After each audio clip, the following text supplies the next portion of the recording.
মিঠি, আমি না সত্যিই বলছি, আমি না এরকম দেখিনি রে।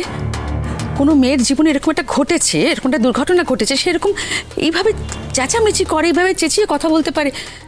সত্যি মিঠি, তুই দেখালি বটে। এখনো অনেক কিছু দেখতে বাকি আছে তো। আমি যদি সেগুলো না দেখাই তাহলে তোমরা বলবে কি করে বলো? আমি বুঝতে পারছি না, এখানে তো একটা গায়ে হলুদের অনুষ্ঠান চলছে। হ্যাঁ, এখানে কি তাহলে এই কথাগুলোই হবে? মিঠিকে অপমান করা হবে? অনুষ্ঠানটাকে হোক।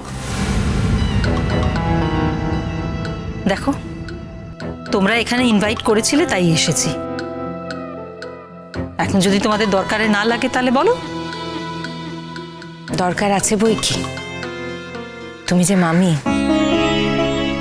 যাকে দিদি ভাই, তুমি বরং তোমার এই কাজকর্মগুলো সেরে ফেলো। যা যা অনুষ্ঠান আছে সেগুলো করে নাও, কারণ বাবিলের তো আবার ঠান্ডা লাগার ধাত আছে। বেশিক্ষণ জল মাথায় করে দাঁড়িয়ে থাকলে আবার জ্বর জ্বালায় পড়বে, তখন আমাদেরকেই সামলাতে হবে। হোক না মা, হোক। এমন জ্বর হোক, এমন অসুখ হোক, যাতে আমি আর চোখ তুলে তাকাতে না পারি। চিরকালের মতো যেন আমার চোখ দুটো বন্ধ হয়ে যায়, যেন আর এই চোখ দিয়ে আমি কাউকে দেখতে না পাই। নাকামো করো না তো বাবিল, অনেক নাকামো করেছো। তোমার এই নাকামো আর আমার সহ্য হচ্ছে না। আয় মিঠি।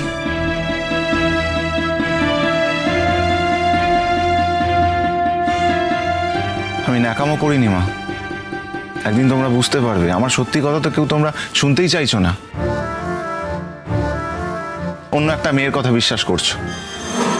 এটাই আমার প্রাপ্য ছিল, কপালে ছিল, কি আর করবো।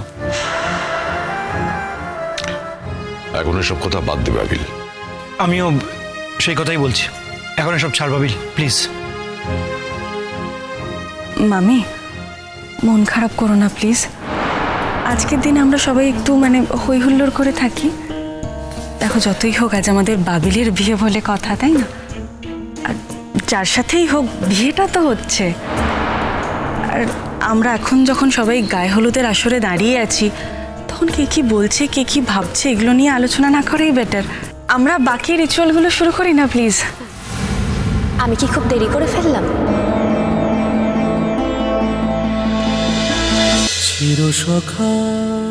চিরসখা সোম থেকে রবি প্রতিদিন রাত ৯টায় স্টার জলসায় ও জিও হটস্টারে।